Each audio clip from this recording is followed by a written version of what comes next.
Hey everyone, welcome to सरकारी advance again. तो इस वीडियो में जो है मैं आप सभी के साथ एक इंपॉर्टेंट अपडेट शेयर करने वाला हूं जो एम्स बीएससी पैरामेडिकल की काउंसलिंग के रिगार्डिंग है।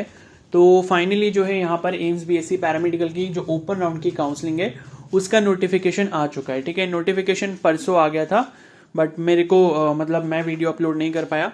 तो अभी इस वीडियो में हम इसके रिगार्डिंग सभी इन्फॉर्मेशन डिस्कस करने वाले हैं। ठीक है, तो ऑनलाइन मोड में ही आपकी ओपन राउंड की काउंसलिंग होगी बीएससी पैरामेडिकल की। जिस तरीके से अभी बीएससी नर्सिंग की कंप्लीट हुई है उसी तरीके से यहाँ पर भी बीएससी पैरामेडिकल की होगी। ठीक है, तो अभी यहाँ पर जो है सीट मैट्रिक्स ओपन राउंड की काउंसलिंग के लिए नहीं आई है। सीट मैट्रिक्स हो सकता है कि लास्ट डेट जब इसकी है तब आए। ठीक है, लेकिन मैं आपको बता दूं, कोई भी अगर ऐसा कैंडिडेट है आप में से जिसने बीएससी पैरामेडिकल के लिए ये एग्जाम जो है क्वालिफाई किया था, क्वालिफाई का मतलब ये है कि जब बीएससी पैरामेडिकल का रिजल्ट आया था तो वो जो रिजल्ट की एक पीडीएफ आई थी, अगर उस पीडीएफ में आपका रोल नंबर था तो आपको जो है यहाँ पर जरूर पार्टिसिपेट करना चाहिए।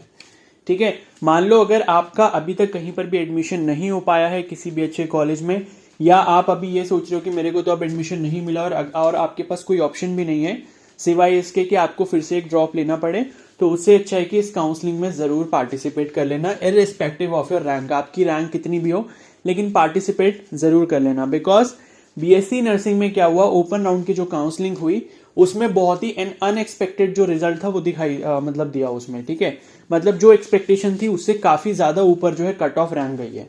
तो यहां पर भी इस तरीके के चांसेस हो सकते हैं। एंड मैं आपको बता दूं, ओपन राउंड में क्या होता है, कट ऑफ रैंक काफी ऊपर तक जाती है, यानी कि काफी ऊपर तक अगर आपकी रैंक है तो आपके सीट मिलने के चांसेस हो सकते हैं। वो इसलिए होता है बिकॉज अभी बीएससी नर्सिंग का जो रिजल्ट आया था उसमें एक चीज ये भी बहुत अच्छे से देखने को मिली थी कि बहुत सारी ऐसी कैटेगरीज थी जैसे एसटी कैटेगरी हो गई।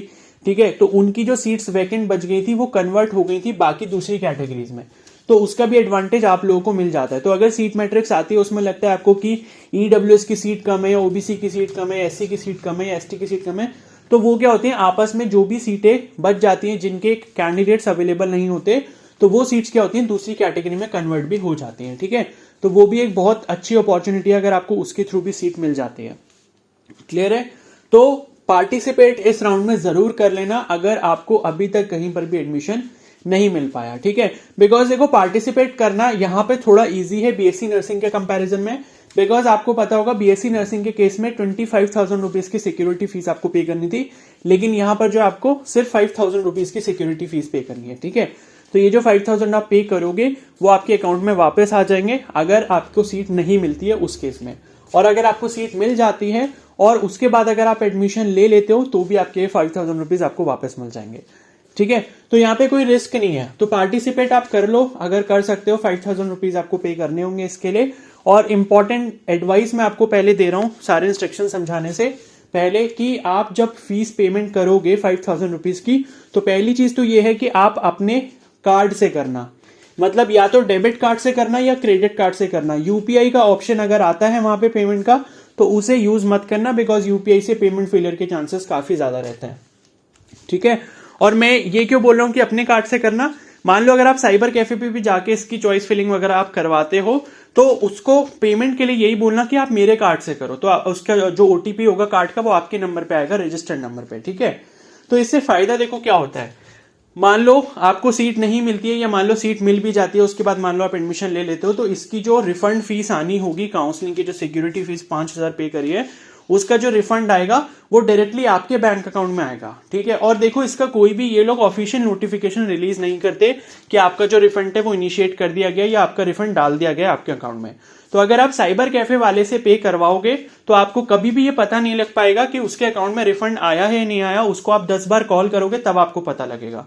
और लास्ट ईयर मैंने कुछ ऐसे केसेस भी देखे थे कि बहुत सारे बच्चों के साथ ऐसा हुआ कि साइबर कैफे से उन्होंने पेमेंट करवाई, फिर आपको पता है कि लाइक कोई भी लालची हो सकता है। ठीक है, तो वो बार बार पूछ रहे थे कि पेमेंट आ गई नहीं आ गई, जबकि सबकी आ गई थी, लेकिन कुछ ऐसे बच्चे थे जिन्होंने साइबर कैफे से करवाई थी तो उन्होंने बोला कि नहीं आई है नहीं आई है, इस तरीके से उनको लटका के रखा और उनकी पेमेंट अभी तक उनको वापस नहीं मिली। ठीक है, तो सामने वाला स्कैम कर सकता है आपके साथ, इससे अच्छा है अपनी साइड से सेफ रहो। पेमेंट आपको करवाना भी है साइबर कैफे जाके या चॉइस फिलिंग करवानी भी है साइबर कैफे जाके, तो आप कार्ड उसे अपना दो कि लो भैया मेरे कार्ड से आप पेमेंट करो। ठीक है, तो ये प्लीज इसको थोड़ा सा ध्यान रखना। और उसके बाद यहाँ पर 4 अक्टूबर यानी कि कल से जो है यहाँ पर स्टार्ट हो चुका है आपका काउंसलिंग का प्रोसेस। एंड 9 अक्टूबर शाम को 5 बजे तक इसकी डेडलाइन है। तो 9 अक्टूबर से पहले पहले आपको रजिस्ट्रेशन कर लेना है, और रजिस्ट्रेशन करोगे और जो भी आपकी चॉइस फिलिंग वगैरह है वो आपको करनी होगी, ठीक है। प्रोसेस वैसा ही है जैसे आपने फर्स्ट राउंड या फिर सेकंड राउंड में पार्टिसिपेट, मतलब सेकंड राउंड में तो नहीं करना था, फर्स्ट राउंड में जिसने भी पार्टिसिपेट करा था, तो वैसे ही का सेम प्रोसेस है। लॉग इन करोगे, लॉग इन करने के बाद जब आप डैशबोर्ड पे जाओगे तो वहां पर ओपन राउंड काउंसलिंग का वो दिख जाएगा, वहां से जाके रजिस्ट्रेशन कर लेना, ठीक है। उसके बाद 11 को जो है आपका रिजल्ट डिक्लेयर हो जाएगा, और फिर 12 से 14 अक्टूबर तक आपको जो है अपना क्या बोलते हैं, ठीक है, ऑनलाइन एक्सेप्टेंस ऑफ एलोकेशन या deposit original document and joining, ठीक है। तो 12 से 14 के बीच यानी कि सिर्फ 3 दिन का ही आपको टाइम दिया जाएगा कॉलेज ज्वाइन करने का, ओके। और उसके बाद है बाकी इन्होंने लिखा है सीट पोजीशन जो है आ जाएगी, और बाकी जो यहाँ पर इंपॉर्टेंट चीज़ है वही डिस्कस कर लेते हैं बस। तो वही करना है आपको, लॉग इन करना है। लॉग इन करने के बाद जो है आप वहाँ पे देखोगे ओपन राउंड की काउंसलिंग का नोटिफिकेशन, वो ऑप्शन आ रहा होगा, उस पर क्लिक करके आगे रजिस्ट्रेशन वगैरह कर लेना, चॉइस फिलिंग वगैरह कर लेना, ठीक है। और उसके बाद फिर उससे पहले, मतलब चॉइस फिलिंग से पहले आपको 5000 रुपीज़ पे करने होंगे। यूपीआई से बिल्कुल मत करना, क्रेडिट या डेबिट कार्ड से ही करना।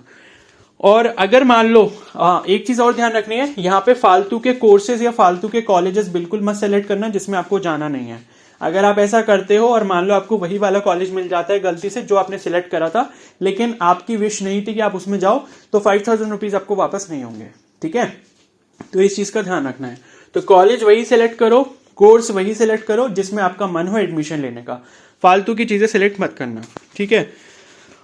और उसके बाद आगे बढ़ते हैं, 5000 रुपीज़ वाली बात हो गई, ठीक है। बस और तो कुछ इतना इसमें इंपॉर्टेंट है नहीं। बाकी इन्होंने ये कुछ डॉक्यूमेंट्स लिखे हैं, ये आपके वही डॉक्यूमेंट है जो आपको रिपोर्टिंग के टाइम पे लेके जाने होंगे। तो चाहो तो इसका स्क्रीनशॉट ले लो। एडमिट कार्ड हो गया, ओपन राउंड का रजिस्ट्रेशन स्लिप हो गया, offer letter, seat allocation letter. Offer letter ये, सीट एलोकेशन लेटर ये आपका जब रिजल्ट आ जाएगा काउंसलिंग का तब आपको मिलेगा, ऑनलाइन ही आपको डाउनलोड करना होगा। फिर 10th का सर्टिफिकेट हो गया, क्लास 12 का सर्टिफिकेट और मार्कशीट हो गया। बाकी आपका अगर कैटेगरी सर्टिफिकेट है तो वो आपको लेके जाना होगा, ठीक है। तो बस इतनी चीज़ें हैं, और कुछ इतना खास इंपॉर्टेंट इसमें है नहीं। तो 9 अक्टूबर शाम को 5 बजे तक आपको जो है रजिस्ट्रेशन कर लेना है। तो 9 अक्टूबर का वेट मत करना, आज ऑलरेडी 5 है, तो 6, 7, 8 तारीख तक अपना रजिस्ट्रेशन जरूर कर लेना जिसको भी करना है। एंड मैं सच बोल रहा हूँ भाई, जिसके पास कोई भी अपॉर्चुनिटी नहीं है एंड जिसको लगता है कि भाई यार अब मेरे को कोई भी कॉलेज मिल जाए ठीक ठाक सा, मेरे को एडमिशन चलेगा उधर, तो यहाँ पर जरूर ट्राई कर लेना, बिकॉज कोई भी लॉस नहीं है। 5000 रुपीज़ आपके वापस आ जाएंगे, मतलब 2-3 महीने बाद आ जाते हैं वापस जब काउंसलिंग ओवर हो जाएगी, ठीक है। तो वो तो वापस मिल ही जाएंगे। तो इससे अच्छा है क्यों ना एक ट्राई मार लो, जिसको नहीं मिला अभी तक कॉलेज, तो जरूर ट्राई कर लेना यहाँ पर, ठीक है। तो अब इस वीडियो को यहीं पर एंड करते हैं। बाकी कुछ और अपडेट होता है इसके बारे में तो मैं आपको इन्फॉर्म कर दूंगा, और चैनल को जो है सब्सक्राइब जरूर कर लेना। एंड अगर ये वीडियो आपको हेल्पफुल लगे तो प्लीज़ को जरूर लाइक कर देना, okay. So thank you and have a nice day.